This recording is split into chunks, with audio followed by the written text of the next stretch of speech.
Munugode MLA ఏం చేస్తున్నారు? శిథిలావస్థలో ప్రభుత్వ కార్యాలయాలు, పెచ్చులుడుతున్న స్లాబులు, అదృష్టవశాత్తు ప్రాణాలతో బయటపడ్డ అధికారులు. ఏమైనా జరిగితే ఎవరిది పాపం? రేవంత్ రెడ్డి గారిది, అదేవిధంగా కోమటిరెడ్డి రాజగోపాల్ రెడ్డి గారిది పాపం. పేరు గొప్ప ఊరు దిబ్బ అన్నట్లుంది మునుగోడు పరిస్థితి.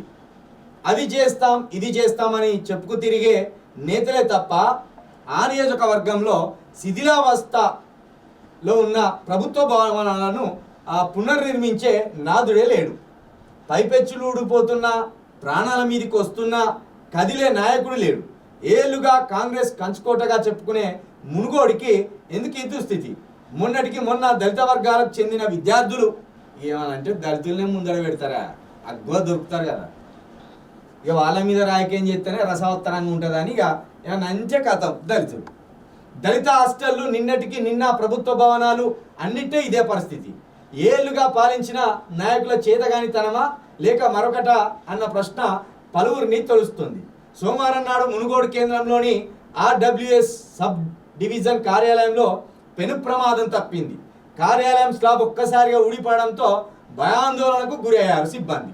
సరిగ్గా కార్యాలయం డిఈ కూర్చునే కుర్చీ పక్కనే ఇది పడింది. అదృష్టవశాత్తు అక్కడ డిఈ లేకపోవడంతో ప్రాణాలతో బయటపడ్డారు. కానీ లేకుంటే ఊహించడానికే కష్టంగా ఉంది. ప్రమాదకరంగా ఉన్న పురాతన భవనంలో ఇంకా కార్యాలయాన్ని నిర్వహిస్తున్నారు, కానీ కొత్త భవనాలు నిర్మించాలన్న ఆలోచన ఎవరు చేయడం లేదు. ప్రాణాల మీదికి వచ్చే వరకు నిర్లక్ష్యం వహించడం సరికాదని పలువురు హెచ్చరిస్తున్నారు. ఇప్పటికైనా నియోజకవర్గం ఎమ్మెల్యే మొద్దునిద్ర వీడి శిథిలావస్థలో ఉన్న భవనాలపై ప్రత్యేక దృష్టి సారించాలని డిమాండ్ చేస్తున్నారు. గట్టిగానే ఊడింది కదా, మొత్తమే ఈ రకంగా ఊడింది. అక్కడ ఒకవేళ కనుక డిఈ కూర్చొని ఉంటే డిఈ తల బలిగి ఇక మరి ఆయన దేవుని పుణ్యం ఇదంతా, మరి బతికేటోడా ఇంకేమయ్యేటోడో తెలియదు. ఆ స్థాయిలో ఊసిపడ్డది. ఇక ఇది ఇట్లా పక్కన పెడితే గతంలో ఇదే రాజగోపాల్ రెడ్డి గారు ఏమన్నారు?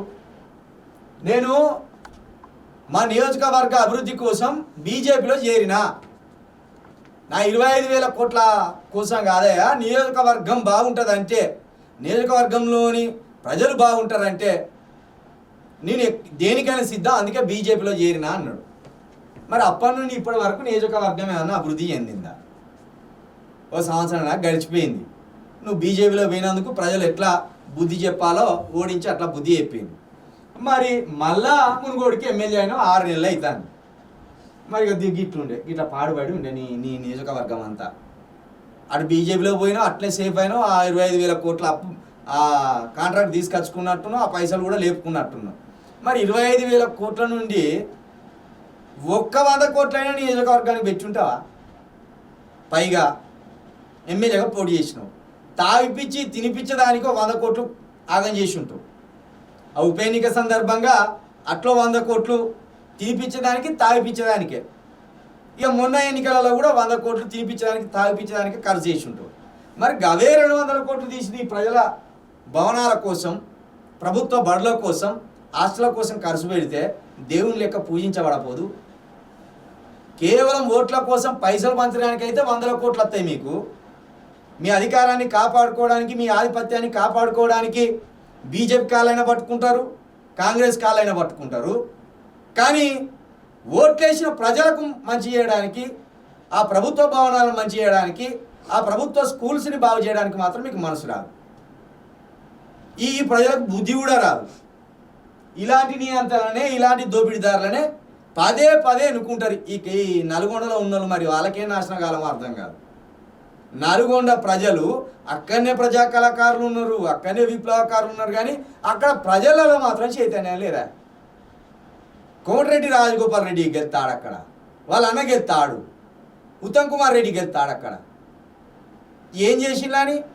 వీలే కదా 30 సంవత్సరాలుగా ఎమ్మెల్యేలకు అక్కడ ఉండేది. ఉత్తమ్ కుమార్ రెడ్డి కదా 30 సంవత్సరాలుగా ఎమ్మెల్యే ఉంది అక్కడ కూడా. మరి ఏం చేసిండ్లా ఆ నియోజకవర్గాలకు?